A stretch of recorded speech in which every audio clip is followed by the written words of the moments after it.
Hello students, आज हम लोग फिर एक दूसरे के साथ क्लास 11 का जो टॉपिक हम लोग पढ़ रहे थे उसी टॉपिक पे हम लोग और आगे देखते हैं। जो हम लोगों के आज के टॉपिक का है वो है टाइप ऑफ सेट्स। सेट्स क्या होता है? Well defined collection. Well defined collection पे बेस्ड हमने क्वेश्चन आपको डिस्कस कर दिया। अब आप कहेंगे कि सर फिर आगे की एक्सरसाइजेस, तो आगे की एक्सरसाइजेस में हम लोग के पास है बेटा एनसीईआरटी में एक्सरसाइज 1.2 इसको आज लगाया जाएगा। लेकिन इसको लगाने के पहले हम लोग जरा टाइप ऑफ सेट के बारे में जाना जाए। टाइप ऑफ सेट जब जान लिया जाएगा तो आगे के चीज़ों को समझना हम लोग के लिए आसान होगा। और ये आपसे हम बार बार कहेंगे क्योंकि ये हम लोग की रेगुलर लाइफ है, इस पूरी की पूरी रेगुलर लाइफ पे बेस्ड ये पूरा का पूरा सेट होता है। थोड़ा थोड़ा आप जब क्वेश्चन इसके लगाएंगे, वर्ड प्रॉब्लम लगाएंगे, तो आपको ये महसूस होगा कि हाँ सर आप जो कह रहे थे वही बात यहाँ पर अप्लाई हो रही है। तो जरा इसको देखिए। तो सबसे पहला हम लोग के पास आता है इम्पटी सेट। क्या आता है बेटा? Empty set. इम्पटी सेट किसे कहते हैं? इम्पटी सेट हम लोग कहते हैं, इम्पटी सेट के और भी नाम है बेटा। क्या? वाइड सेट, या आप इसको जरा देखिएगा ध्यान से। आप के पास जो एक्सरसाइज है वो आपको हम पहले, ये भी आपको पहले बता दें, इसको बताने के पहले कि आप इसमें जो लगाएंगे एक्सरसाइज, वो कौन सी एक्सरसाइज लगाएंगे? 1.2 जिसमें 6 क्वेश्चन हैं। और इसके बाद सबसेट के बारे में हम आपको नेक्स्ट वीडियो के बारे में बताएंगे। तो सबसे पहला हम लोग इसमें आते हैं एम्पटी सेट। एम्पटी सेट, चलो भाई देखा जाए एम्पटी सेट किसे कहते हैं। Empty set, first point empty set. देखो बड़ा इंटरेस्टिंग इसका नाम है एम्पटी सेट। इसको जानते हो बेटा? एक चीज और कहते हैं नल सेट और वाइड सेट। इसको नल सेट और वाइड सेट भी कहा जाता है। अब जिस नाम से भी कहा जाए, सेंस हम लोग का एक ही है। A set is called empty which contains no element. A set is called empty which contains no element. एक सेट को एम्पटी सेट कब कहा जाता है? जब उसमें कोई भी एलिमेंट न पाया जाए। अब कहोगे कि सर कोई भी एलिमेंट न पाया जाए, जब इंफॉर्मेशन को इस तरीके से कंफ्यूज करके दे दिया जाए। जैसे कि अगर आपसे हम कहें कि कलेक्शन ऑफ, ध्यान से सुनिएगा बेटा हमारी बात को, the collection of negative natural number. अब बताइए, नेचुरल नंबर आपको हम बता चुके हैं। नेचुरल नंबर का मतलब a number which started from 1 2 3 4 5 6 7 8 and so on. इसमें स्टार्टिंग ही 1 से होनी है, इसमें तो पीछे जा ही नहीं सकता है। तो अब आप इसको एम्पटी सेट कहेंगे। जैसे तो इसमें हम लोग, आप एम्पटी सेट का मतलब डिफिनेशन हमने आपको बता दिया। क्या बताया बेटा डिफिनेशन? डिफिनेशन ये बताया, a collection of a collection which contains no element. जैसे the collection of negative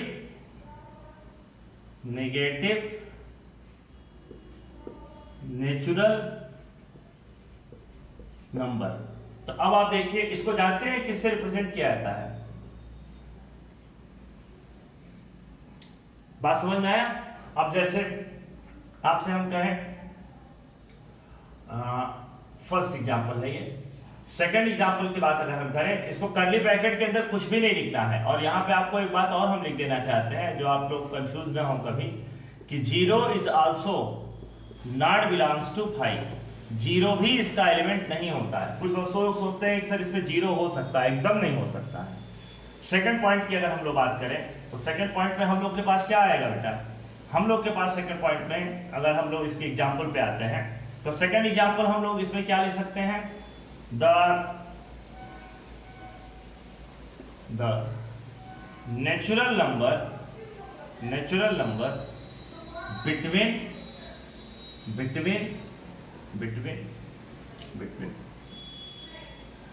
5 and 6। अब बताओ भाई, क्या इस 5 और 6 के बीच में कभी आपको नेचुरल नंबर मिल सकता है? नहीं। तो आप इसको क्या कहेंगे? Empty set. थर्ड आप कहिए द कलेक्शन ऑफ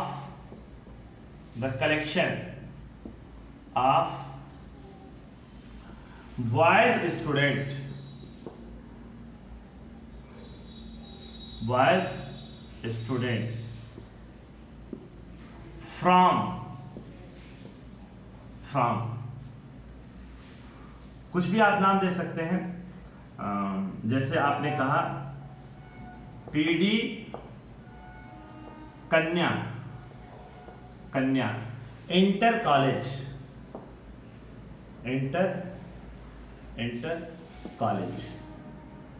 जरा देखना बेटा, पीडी कन्या इंटर कॉलेज, तो इस कन्या इंटर कॉलेज कहने का एक बहुत क्लियर मतलब है कि इसमें केवल लड़कियां पढ़ सकती हैं। तो हम बॉयज स्टूडेंट का इसमें कलेक्शन कर सकते हैं? नहीं। तो इस नाते इस सेट को क्या कहा जाएगा? Empty set. क्या कहा जाएगा? Empty set. फिर आप लोग इसमें और आगे अगर बढ़ते हैं बेटा, तो हम लोग क्या पाते हैं? हम लोग पाते हैं नेक्स्ट सेट में फाइनाइट एंड इन, सेकंड आप फाइनाइट और थर्ड आप क्या कह लीजिए? Infinite set. तो आइए फाइनाइट सेट किसे कहते हैं? फाइनाइट आप इसमें चाहें तो लिख सकते हैं the collection of set whose numbers are countable, the collection of set whose numbers are countable, the collection of set whose numbers are countable. Finite set, finite, finite set, finite set में आप लोग क्या पाएंगे भाई? finite a set is called finite, finite if its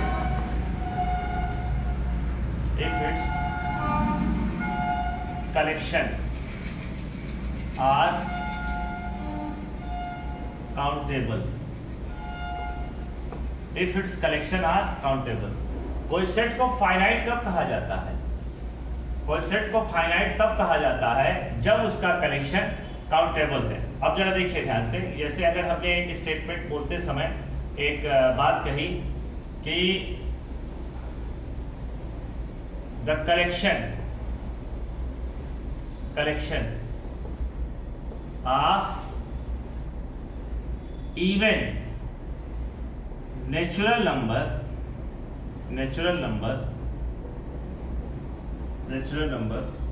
less than 100।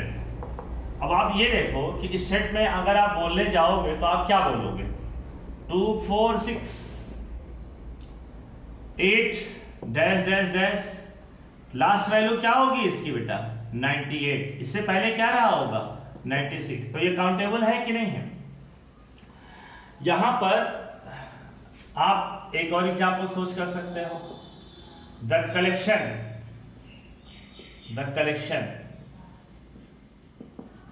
Of boys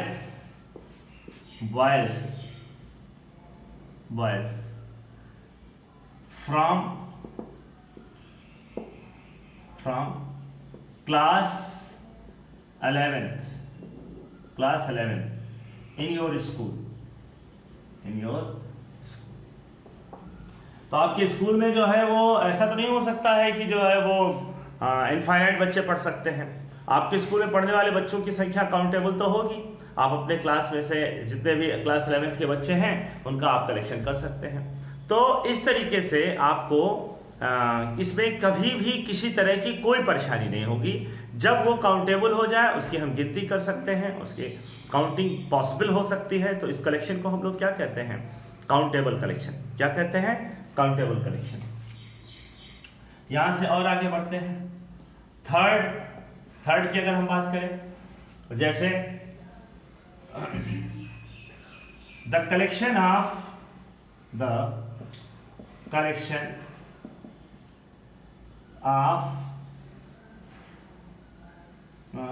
of number lies between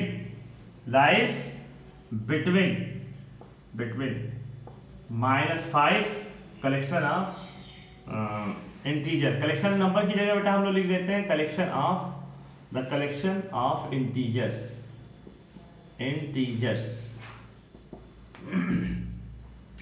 between -5 to 5।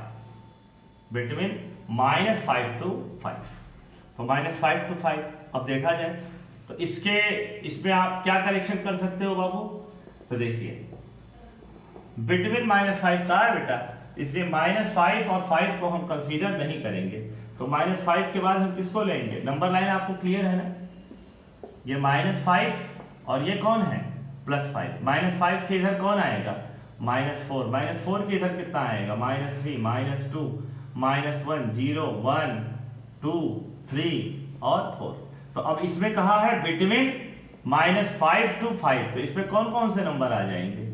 -4, -3, -2, 0, 1, 2, 3, 4। तो -4, -3, -2, -1, 0, 1, 2, 3 and 4। तो अब आप कहेंगे कि ये सारे कलेक्शन हैं, तो इनफाइनाइट हम किसे कहेंगे? तो यहां पर इनफाइनाइट देखना बेटा, थर्ड पॉइंट। ये सेकंड पॉइंट था बेटा, अब हम लोग बात करते हैं थर्ड पॉइंट, इनफाइनाइट। तो देखो a set is called infinite if its collection are uncountable. यहां पे क्या लगा दें हम?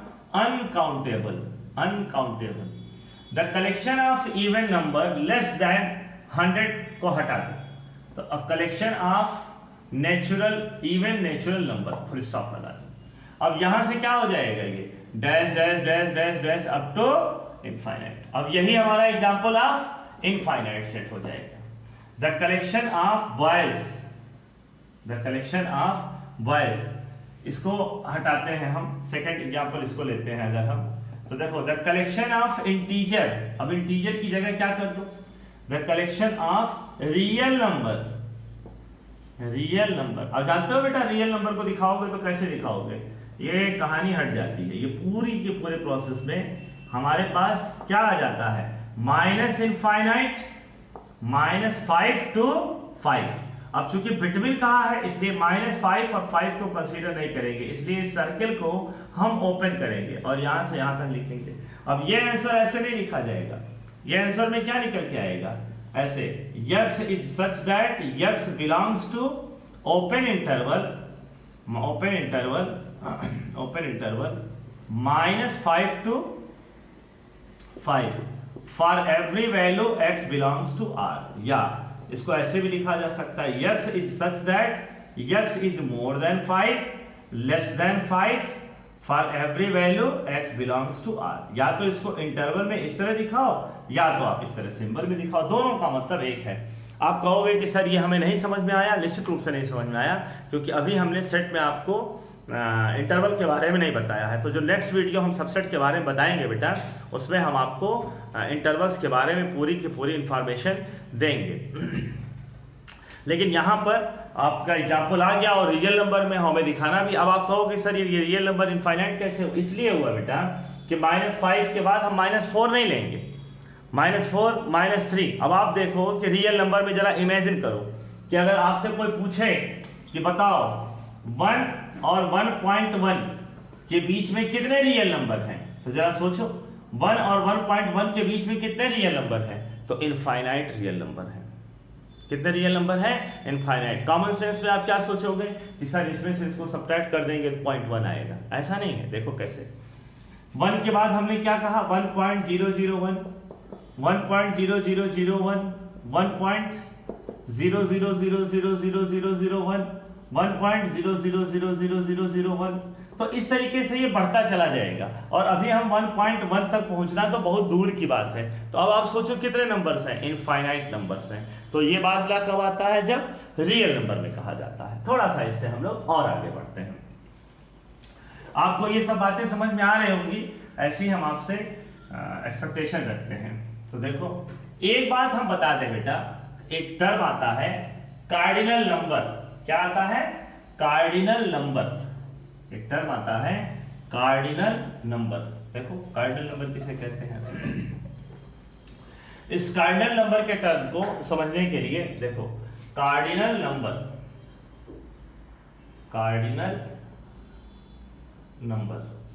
देखो कार्डिनल नंबर हम लोग किसे कहते हैं? तो अगर कोई भी सेट हम लिखे हैं बेटा और इसके 3, 4, 5 तो जानते हो इसको कैसे लिखा जाएगा, Na इज इक्वल टू 1 2 3, एक सेट हमने लिखा B 1 3 8 9 10, 1 2 3 4 5, तो NB 1 2 3 4 5, तो ये कितना आ गया 5। यहां पे C 3 7 8 9 10 11, अब इसको देखो 1 2 3 4 5 6 4 5 6, तो NC इज इक्वल टू 6, तो 3 5 एंड 6, ये पूरी बात यहां से निकल के आती है। तो ये जो टोटल इसकी काउंटिंग की जाती है, इसका रिजल्ट नहीं, इसकी टोटल जो काउंटिंग की जाती है ये कार्डिनल नंबर कहता है। लेकिन ये कार्डिनल नंबर आप कब निकाल सकते हो, जब वो सेट क्या हो, फाइनाइट, क्या हो, फाइनाइट। अगर वो फाइनाइट नहीं है तो आप उसको उसका कार्डिनल नंबर इनफाइनाइट हो जाएगा, यानी काउंटेबल सेट का ही निकाला जा सकता है, अनकाउंटेबल सेट का नहीं। तो आप कार्डिनल नंबर की अगर डिफिनेशन लिखना चाहे तो क्या लिखेंगे कि number of element lies in a finite set. आप इसको अगर डिफिनेशन लिखो तो क्या लिखोगे, number of elements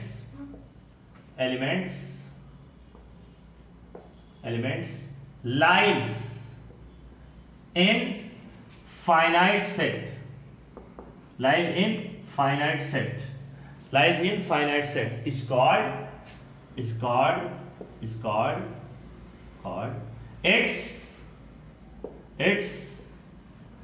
cardinal number, is called its cardinal number। चलिए कार्डिनल नंबर हम लोग को समझ में आ गया। अब एक टर्म हम लोग यूज करते हैं, क्या, इक्विवेलेंट सेट। कौन सा set Babu, equivalent set. What is the meaning of equivalent set, तो जरा देखा जाए इक्विवेलेंट सेट क्या होता है बेटा। इक्विवेलेंट सेट में अगर हम लोग आगे बढ़ते हैं तो equivalent set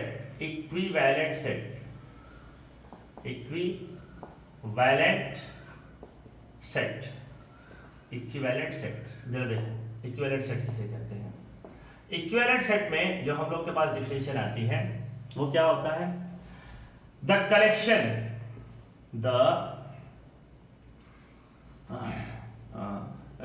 two set are called, two or more sets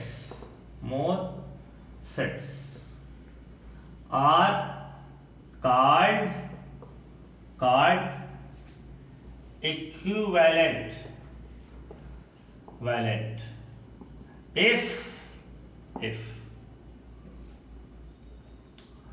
if their cardinal number are equal, if their cardinal number are equal। अब आप देखो कैसे, एक सेट हमने कहा A और इस सेट A में हमने क्या लिख दिया बेटा, A B C। यहां पर हमने एक सेट कहा B, यहां पे हमने क्या कर दिया 1 2 3। तो ये बताओ कि क्या इस सेट A में जो वैल्यू पाई जा रही है वही सेट B में पाई जा रही है, नहीं। यहां पे A है, इसमें A है ही नहीं है, B है नहीं है, C है नहीं है, तो इसमें कार्डिनल नंबर इसका कितना आएगा 3 और इसके कार्डिनल नंबर क्या आएंगे 3। तो चूंकि इसके total number of countable values जो है वो इक्वल है, they are not correspondingly equal, but on the behalf of their counting they are equal, so they are called equivalent set। A and B are called equivalent। इसलिए इसको हम लोग क्या कह देंगे, इक्विवेलेंट सेट। इक्विवेलेंट सेट क्यों कह देंगे, इसलिए कह देंगे क्योंकि अब जब हम लोग काउंटिंग करने गए तो दोनों के रिजल्ट सेम है। यहां पे एक और छोटी सी बात एक एग्जांपल के थ्रू आपको हम समझा देना चाह रहे हैं बेटा। जैसे एक सेट हमने कहा, मान लीजिए एक सेकंड एग्जांपल हम सुने, एक सेट हमने कहा P और P में हमने कहा 1, 2। एक दूसरा सेट कहा Q, इसमें हमने कहा X is such that X square मान लीजिए हमने कह दिया x स्क्वायर माइनस 3x और x स्क्वायर माइनस 3x या plus 3x plus 2 is equal to 0। तो अब आप ये देखो, इसका जब आप फैक्टर करोगे तो x square plus 2x plus x plus 2 is equal to 0। x is such that x common ले लो, तो x कॉमन लोगे तो यहाँ पे आपको कितना निकल के आएगा, x प्लस 2, यहाँ पे बाबू 1 कॉमन लिए, x प्लस 2 इक्वल टू 0। फिर यहाँ देखो x is such that x plus 1 x plus 2 0। तो यहां पर आपको पास वैल्यू में क्या आया, -1 -2। तो क्या p और q को कार्डिनल नंबर इक्वल है? देखो इसमें कितने रिजल्ट, 2, एंड q में कितने रिजल्ट, 2। तो यहां पर p and q are called equivalent.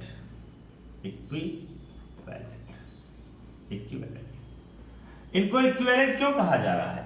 क्योंकि इसमें जो रिजल्ट आ रहे हैं वो डिफरेंट हैं, लेकिन उनके रिजल्ट्स आपस में क्या है, इक्वल। अब यहीं पे एक छोटी सी बात बता दें, मान लो अगर ये हमारा 3 के साथ एक 4 भी इसमें जुड़ जाए तो यहाँ 4 हो जाएगा। तो क्या अब इस a और b को हम इक्विवेलेंट कह सकते हैं? नहीं, एकदम नहीं कह सकते हैं, क्योंकि इक्विवेलेंट होने के लिए कंडीशन ही यही है कि उनकी काउंटिंग आपस में क्या होनी चाहिए, इक्वल। अब बात आता है इक्विवेलेंट की जगह इक्वल। कौन सा set? Equal set. Equal set का डेफिनेशन जब हम लोग लिखने जाएंगे, 2 or more sets are called equal, 2 and more sets are called equal if their cardinal number and corresponding results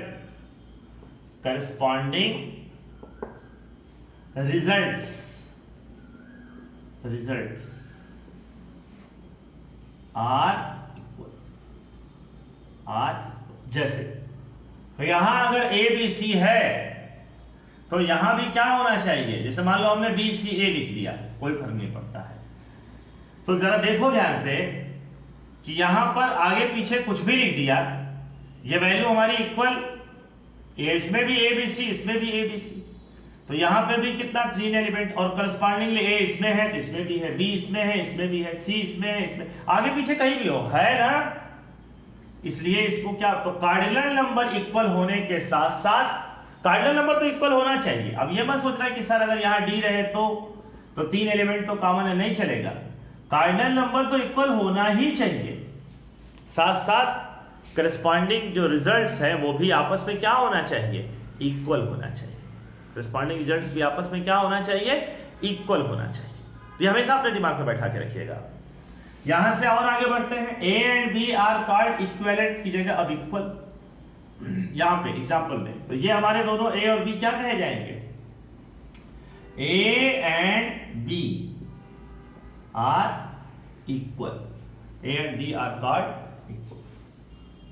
फिर मान लीजिए एग्जांपल फर्स्ट के बाद एग्जांपल सेकंड, देखना यहां ध्यान से, कैपिटल X बेटा 1, 2 हमने लिख दिया, और कैपिटल Y 1, 1, 1 2, 2, 2 लिख के छोड़ दिया। तो अब ये बताओ NX इसमें कितने एलिमेंट हैं, 2, NY इसमें कितने एलिमेंट हैं, तो 1, 2, 3, 4, 5, 6, नहीं, एकदम नहीं, इसमें भी 2 ही एलिमेंट हैं। आप कहोगे ये कैसे, तो ये सेट की प्रॉपर्टी होती है। सेट में एक एलिमेंट एक से अधिक बार चाहे कितनी भी बार लिखा जाए उसको केवल एक समझा जाएगा। 2, 2, 2 2 बार नहीं, तुम 2000 बार लिख दो, लेकिन सेट के डिफिनीशन में उसको, यानी कलेक्शन में एक ऑब्जेक्ट, एक नेचर का ऑब्जेक्ट एक ही बार लिया जाता है, कॉमा लगा लगा लिखने से उसको हम सेपरेट नहीं मान सकते हैं, यानी उसको सिंगल मानेंगे। 5, 5, 5, 5 लिखते जाओ, लेकिन माना जाता है सेट में एक। तो ये दिमाग में बैठ गया होगा। तो क्या यहां पे x और y को इक्वल कहा जाएगा, बिल्कुल कहा जाएगा। x and y are equal, अब आ जाओ थर्ड एग्जाम्पल पे। अब जरा देखो बेटा, यहां P की जगह अगर हम -1 -2 कर दें, अब बताओ PA इक्वल टू QA है number of element in P, NP is equal to 2, और ये बताओ NQ इक्वल टू 2। तो 2 के साथ साथ इनके करस्पॉन्डिंग रिजल्ट आपस में क्या आए हैं? इक्वल। तो अब इनको हम क्या कहेंगे? Are called equal. फिर एक बात दिमाग में आती है कि sir equal set is called equivalent always. Yes, and equal set is always equivalent but not फॉर वाइस वर्सा। एक इक्वल सेट हमेशा इक्विवेलेंट होता है, हमेशा इक्विवेलेंट होगा, लेकिन एक इक्विवेलेंट सेट इक्वल हो ये कोई जरूरी नहीं है, क्योंकि इक्विवेलेंट होने की शर्त क्या है? केवल उनके कार्डिनल नंबर का इक्वल हो जाना, उनकी काउंटिंग का इक्वल हो जाना। लेकिन इक्वल होने के लिए कार्डिनल नंबर के साथ साथ उसका जो करस्पॉन्डिंग रिजल्ट्स है उसको भी क्या होना पड़ेगा? इक्वल होना पड़ेगा। उसको भी क्या होना पड़ेगा? बराबर होना पड़ेगा। अगर ये बराबर नहीं रहा तो क्या उसको हम इक्वल कह पाएंगे? नहीं कह पाएंगे। तो ये हमेशा दिमाग में रखिएगा कि for equal set, first of all for equal set most important is that कि इक्वल सेट के लिए करस्पॉन्डिंग एलिमेंट को न्यूमेरिकली या एक दूसरे के क्या होना चाहिए? इक्वल होना चाहिए, तभी उसको हम इक्वल कहते हैं। आइए जरा हम लोग एक्सरसाइज 1.2 के कुछ क्वेश्चंस लगाते हैं, तो जिससे आपको ये समझ में आएगा। एक्सरसाइज प्रैक्टिस हम इसलिए टॉपिक के साथ करा दिया करेंगे बेटा कि जिससे जब पूरा वीडियो आप देखें तो उस टॉपिक की कंप्लीट अंडरस्टैंडिंग हो जाए और थोड़ा सा लगाने से आपको कॉन्फिडेंस मिल जाए। तो कॉन्फिडेंस मिल जाने से आपको काफी आसानी होगी कि हाँ सर ने जो बताया उससे हमारा सवाल है। और मैथ में तो बेटा केवल क्वेश्चन लगाने से ही कॉन्फिडेंस आता है, चाहे कितना भी आप अच्छा समझे रहें, कितना आप कमजोर समझे रहें। मोस्ट इंपॉर्टेंट ये है कि आपके क्वेश्चन लग रहे हैं कि नहीं। अगर आपके क्वेश्चन लग रहे हैं तो आपको बहुत हैप्पीनेस फीलिंग होगी। देखिए यहां पे एक आप एक्सरसाइज 1.2 का क्वेश्चन नंबर फर्स्ट का फर्स्ट पार्ट जरा देखना ध्यान से। यहां पे क्या लिखा है? लिखा है set of odd natural number divisible by, अब देखो set of odd natural number divisible by 2। अब बताओ इसमें आप ऑड नेचुरल नंबर कौन होता है? 1, 3, 5, 7। अब यहां पर इसमें बता दो कौन सा ऐसा ऑड नेचुरल नंबर है जो 2 से डिविजिबल है। तो ये गया, ये गया, ये गया, ये गया, मतलब सब गया, कुछ भी नहीं बचा। इस नाते इसको हम क्या कह सकते हैं? Empty set. इसमें यही पूछा है क्वेश्चन में, which of the following are example of null set. तो इसको हम नल सेट कह लोगे कि नहीं कह लोगे? क्यों कह लोगे नल सेट? क्योंकि इसके अंदर कोई भी एलिमेंट पाया नहीं जा सकता। और नल सेट की डिफिनेशन आपको हम स्टार्टिंग में बताए हैं कि a set is called null if it contains no element. अब तुम देखो सेकंड पॉइंट पे इन्होंने क्या कहा है बेटा? सेकंड पॉइंट पे इन्होंने कहा है set of even prime number, set of even prime number. अब तुम देखो set of even prime number, set of even prime number. अब set of even prime number में जरा बताओ 2 आएगा कि नहीं आएगा? एक एलिमेंट आ गया ना, तो क्या इसको भी एम्प्टी सेट कहा जा सकता है? नहीं। तो आप इसके बाकी क्वेश्चन लगाइएगा, अगर इसमें कोई सवाल आपका फंसता है तो आप हमसे जरूर पूछेंगे। सेकंड का फर्स्ट पार्ट देखो बेटा, कह रहा है the set of month of the year. बताना है इसमें कि ये कौन फाइनाइट है और कौन इनफाइनाइट है। देखो the set of months of year, months of year. अब ये बताओ कि इसमें मंथ्स ऑफ ईयर में क्या आएंगे? 12 रिजल्ट्स ही तो आएंगे कि उससे ज्यादा आ जाएंगे? तो अगर 12 रिजल्ट ही आएंगे तो इसको क्या कहा जाएगा? फाइनाइट के इनफाइनाइट? तो फाइनाइट। सेकंड पॉइंट पे आओ, यहाँ पे क्या है 1 2 3, देखो 1 2 3 डैश डैश डैश डैश। अब इसको क्या कहोगे आप? इनफाइनाइट। इनफाइनाइट। अब आपसे हम आते हैं थर्ड क्वेश्चन पे। हम आपको इसलिए थोड़े थोड़े क्वेश्चन बता रहे हैं बेटा जिससे कि आप इसको खुद से भी लगाओ। अगर हम सब बता देंगे तो आपके लगाने की अपॉर्चुनिटीज, और आप और भी बुक से लगाइएगा। इन केस अगर आपको कोई प्रॉब्लम आता है तो आप हमसे जरूर उसको शेयर करने को करिए। और अगर आपको ये पूरा का पूरा वीडियो भी समझ में आता है तो आपसे रिक्वेस्ट है कि आप इसको सब्सक्राइब करिए और अपने और दोस्तों को जो एजुकेशनल एक्टिविटी में इन्वॉल्व रहते हैं उनसे कहिए कि वो भी सब्सक्राइब करें तो उनको भी फायदा मिलेगा। Set each of the following set is finite और इनफाइनाइट। देखो भाई थर्ड के फर्स्ट पार्ट में भी फाइनाइट इनफाइनाइट का ही कहा जा रहा है। जरा देखो यहाँ पे the set of lines are parallel to X axis. देखो the set of lines parallel to X axis. देखो भाई एक्स एक्सिस के पैरेलल लाइन, ये हमारा होता है एक्स एक्सिस। ध्यान से सुनना बेटा, ये क्या होता है एक्स एक्सिस। अब इसके पैरेलल लाइन खींचते जाओ खींचते जाओ। क्या ये काउंटेबल होगा? क्या ये फाइनाइट होगा? नहीं, ये क्या हो जाएगा? इनफाइनाइट। क्या हो जाएगा? इनफाइनाइट। सेकंड क्वेश्चन देखो इन्होंने क्या कहा है, the set of letter in English alphabet. देखो the set of letters in English alphabets. बताओ बेटा इंग्लिश अल्फाबेट में पाए जाने वाले लेटर जो होंगे वो क्या होंगे? काउंटेबल होंगे कि अनकाउंटेबल होंगे? याद है ना, इसमें कौन कौन सा पाया जाएगा? ए बी सी डी, ऐसे करते करते करते करते हम लोग कहां तक लिख सकते हैं? जेड तक। कहां तक लिख सकते हैं? जेड तक। तो इसमें बताओ NX, इसके कार्डिनल नंबर क्या होंगे? तो अब इसको आप क्या कहोगे? इनफाइनाइट कि फाइनाइट? इसको क्या कहोगे? फाइनाइट, क्योंकि इसकी काउंटिंग की जा सकती है, इसको गिना जा सकता है, इसलिए इसको क्या कहा जाएगा? फाइनाइट। अब यहां से अगर हम और आगे बढ़ें तो देखिए हमारे पास क्या निकल के आता है। फोर्थ क्वेश्चन के कुछ आपको हम बताते हैं, जरा उसको देखिएगा ध्यान से। Question number 4। क्वेश्चन नंबर 4 की अगर हम बात करें तो क्वेश्चन नंबर 4 की अगर हम बात करें तो देखो क्या निकल के आएगा। क्वेश्चन नंबर 4 देखो बेटा, इसको भी ध्यान दीजिएगा। 4 में कैपिटल ए फर्स्ट पार्ट, जानते हो इसमें क्या बताना है? ए बी के इक्वल है कि नहीं है? तो देखो ए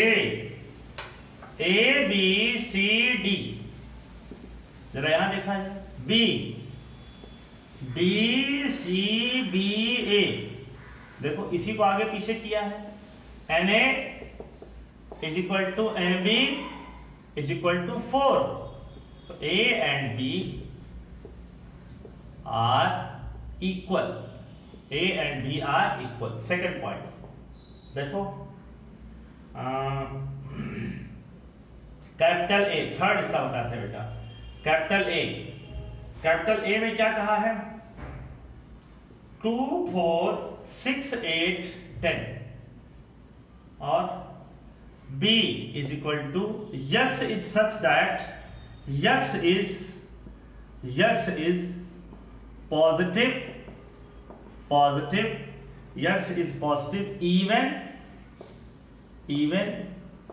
integer and X is less than or equal to 10। लो भाई देखा जाए इसको, तो यहां पर आपके पास आया 2 4 6 8 10। बी में देखो इन्होंने क्या कहा?